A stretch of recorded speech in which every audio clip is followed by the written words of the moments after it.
جام شیر از دست مادر افتید و شکست. پسر غضبناک شد و بر روی مادر آوازش را بلند کرد و از حجره برآمد. پس مادر به پسرش یک نامه نوشت.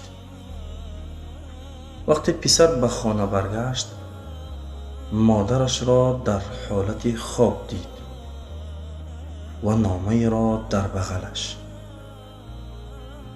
پسر نامه را گرفت و شروع به خواندن کرد. مادر نوشته بود: پسرم، جان و دلم، نور چشمانم، معذرت می خواهم. من پیر شدم، دستم می لرزد، خوراک از دستم می افتد. اکنون مثل جوانیم زیبا و خوشبوی نیستم. پس من را سرزنش مکن. من خودم لباس و پایافزالم را پوشیدن نمی توانم. پس من را یاری کن. به حمام رفتن نمی توانم.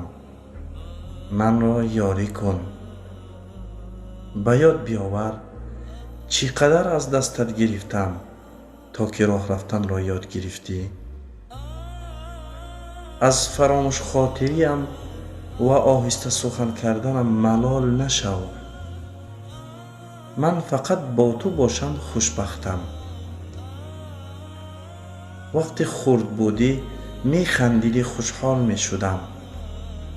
پس از لبخندت اکنون من را محروم نکن. من چند روز دیگر با تو ام. من از خردیت با تو بودم.